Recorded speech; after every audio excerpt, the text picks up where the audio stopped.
When Matt arrived in Miami and walked into the workshop for the first time, he was expecting a challenge. He was not expecting a war. Bugatti had done something almost unheard of in the automotive world.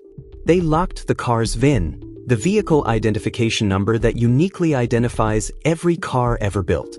In practice, this meant no Bugatti dealer anywhere on the planet would sell official parts for that specific vehicle. No headlights, no carbon fiber panels, no transmission components. The car had been blacklisted by its own manufacturer. Let that sink in. Alex Gonzalez had paid nearly $2 million at auction for a car that was legally his. And the company that built it was now blocking anyone from fixing it. Not because it was stolen, not because it was involved in a crime, but because Bugatti had decided unilaterally that a car they no longer owned should never be rebuilt outside their own factory. When does a manufacturer's control over a product end? Think about your own car, your phone, your laptop. Imagine being told that because your device was damaged, you are not permitted to repair it, not with your own money, your own parts, your own people. You either send it back to the manufacturer at their price, or it dies. That is exactly what Bugatti was doing, and it would have worked on almost anyone else. But not Matt Armstrong. He assessed the damage, and the news got worse before it got better. What initially looked like a hairline fracture in the transmission turned out to be two massive tears in the transmission mounts, the kind of structural damage that makes most professionals pack their bags. Armstrong posted the video. Millions of people watched. And then the comments started flooding in. An uncomfortable conversation about Bugatti's business practices began trending across the internet. The pressure was building. Nobody anticipated what happened next. Matt Rimac is not your typical car company CEO. Born in 1988 in what is now Bosnia and Herzegovina, his family moved to Croatia where, as a teenager, he was tinkering with electronics in a garage. At 19, he converted a 1984 BMW 3 Series into an electric car in his parents' driveway. By 21, he had founded a company. That company became Rimac Automobili, creators of the Nevera, the fastest accelerating production car on Earth. In 2021, at just 33 years old, Rimac became CEO of the newly formed Bugatti-Rimac joint venture. He was widely regarded as the coolest executive in the automotive industry. Transparent, hands-on, active on social media, the kind of leader who would post a video of himself stress testing a prototype through snow-covered Croatian mountains. And he had been watching Matt Armstrong's videos. In January 2026, Rimac posted a 10-minute video on Instagram directly addressing the controversy. He pushed back on figures being cited online and offered a compromise: ship the car to Molsheim and Bugatti would fix it. When Alex refused, he wanted the repair done in Miami. On his terms, Rimac went further. He offered to do the work for between $600,000 and $700,000. Less than half the original estimate.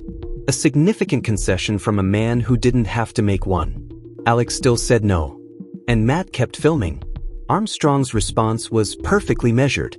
He said it was absolutely mental that the CEO of Bugatti was not only watching the videos but had made a response video.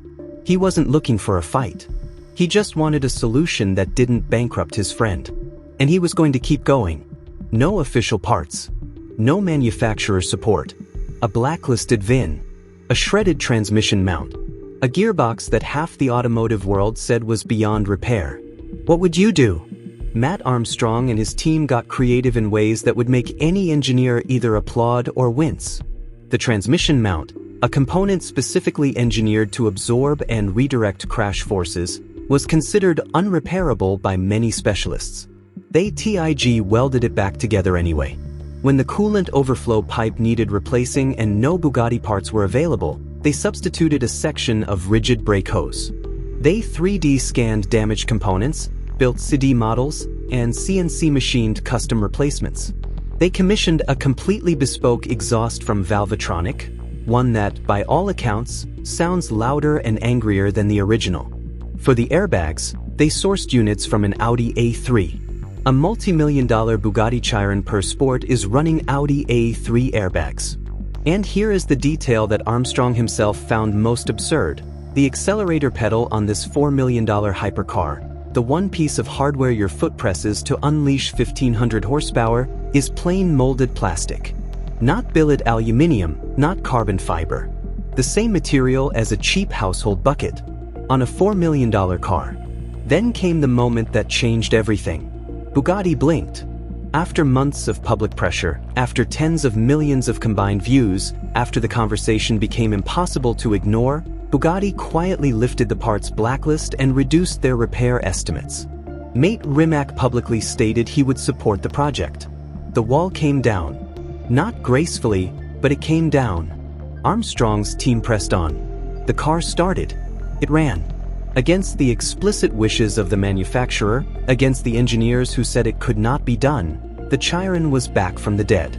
Now we arrive at the headline. In late February 2026, Rimac Technology announced that Chief Operating Officer Nerden Petrovic would be elevated to CEO. Mate Rimac would step back from day-to-day operations, remain as president of the Rimac Group, and focus exclusively on his role leading Bugatti Rimac. The official statement was polished. It cited record growth, solid-state battery development, 5 new production lines, and a strategic roadmap through 2030. Rimac himself said he had full trust in the incoming CEO to lead the company through its next phase. But here is the question nobody seemed willing to ask loudly enough. Why now? Rimac Technology had just come off what the company itself described as a record year. Tens of thousands of battery and powertrain systems delivered to manufacturers including Hyundai, BMW, and Porsche. On paper, everything was going brilliantly. So why does the founder step back from running a booming company at the precise moment that his handling of the Armstrong controversy had generated the worst public relations Bugatti had seen in its 115-year history? We are not saying the two things are directly connected. We are saying the timing is striking. And you deserve to make up your own mind. This story is not about one Bugatti and one YouTuber. It is about something far larger. For decades, car manufacturers have operated on the assumption that their authority over a vehicle extends well beyond the point of sale, through proprietary parts, locked identification numbers, repair estimates deliberately set at astronomical levels, and the quiet institutional pressure that says, "Come to us, pay our price, or your car dies." What Armstrong's project revealed, episode by episode, is that manufacturers use parts blacklisting as a financial and reputational protection tool, not primarily a safety measure. When Bugatti blocked the sale of parts, they were not citing specific failures in Armstrong's methodology. They were protecting brand identity, exclusivity, and pricing power. The safety argument came later, added after public backlash demanded a more substantive justification. The public heard both sides and overwhelmingly backed the builder, not the brand. That should terrify every luxury manufacturer in the world. Because the right to repair movement, already reshaping legislation in the United States and Europe, just received its most spectacular automotive advertisement. Not from a lobby group or a senator.